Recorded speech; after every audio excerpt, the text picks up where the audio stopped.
কি হচ্ছে খাগড়াছড়িতে? খাগড়াছড়ির অবস্থা এখন খুবই ভয়াবহ। বিশেষ করে গুইমারায় উপজেলায় ব্যাপক সংঘর্ষ হয়েছে আইনশৃঙ্খলা বাহিনীর সাথে পাহাড়ি বাঙালিদের।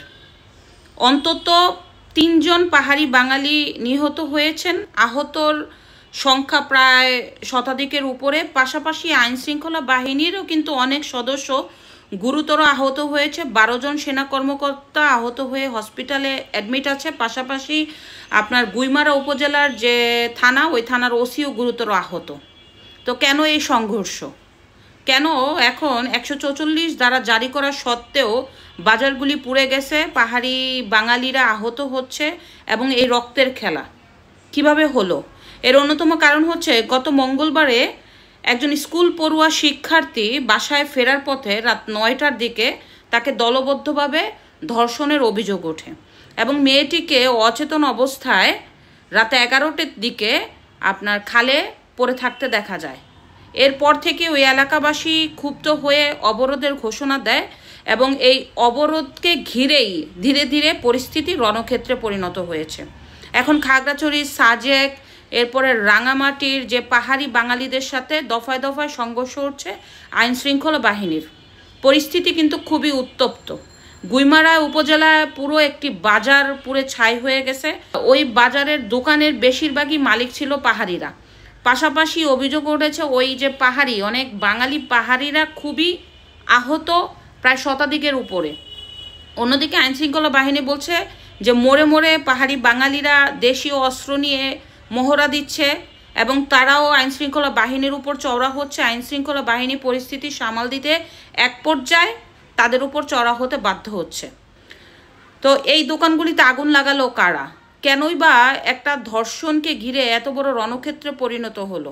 ৩ জন মানুষ গুলিতে আহত হলো, আইনশৃঙ্খলা বাহিনীর সদস্যরা আহত হলো। এর পেছনে কারণ কি? দোকানগুলি পুরালো কারা? তো এইভাবে যদি পরিস্থিতি উত্তপ্ত হতে থাকে, পুরোপুরি চট্টগ্রাম বিভাগের পার্বত্য অঞ্চলগুলি কিন্তু একটা রণক্ষেত্রে পরিণত হবে। আর এই রণক্ষেত্র ধীরে ধীরে এই আগুন চিটাগাং পর্যন্ত পৌঁছে যাবে। আর এটা শুধু ওই অঞ্চলে সীমাবদ্ধ থাকবে না, এই সংঘর্ষ ধীরে ধীরে পুরোপুরি বাংলাদেশে ছড়িয়ে যাবে। তাই এই মুহূর্তে দরকার এই সংঘর্ষকে থামানো।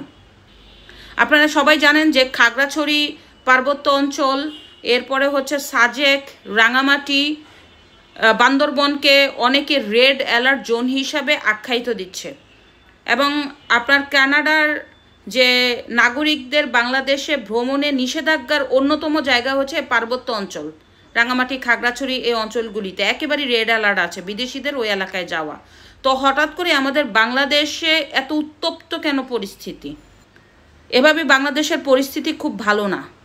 আপনারা জানেন যে বাংলাদেশের মানুষের নিরাপত্তা ওইরকমভাবে নাই। প্রতিনিয়ত সাধারণ মানুষ একটা ভয়ে থাকে। ধর্ষণের হারও বেড়ে গেছে।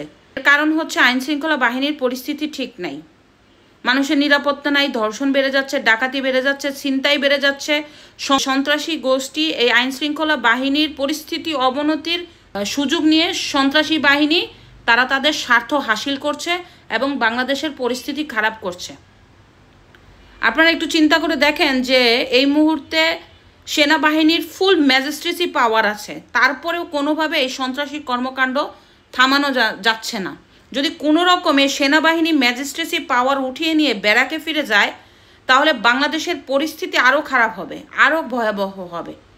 এখন উচিত বান্দরবনে যাতে একটা শান্ত পরিস্থিতি হয়, দুই পক্ষের একটা সমঝোতার মধ্যে যাওয়া। আর মনে রাখতে হবে, বাংলাদেশের যে কোনো এলাকায় যদি পরিস্থিতি খারাপ হয়, তাহলে বাংলাদেশের পরিস্থিতিও খারাপ হবে। তাই এই মুহূর্তে পরিস্থিতি যদি আরও খারাপ হয়, আমাদের আইনশৃঙ্খলা বাহিনীর পরিস্থিতি নিয়ন্ত্রণ করার মতো অ্যাবিলিটি নেই। ধন্যবাদ।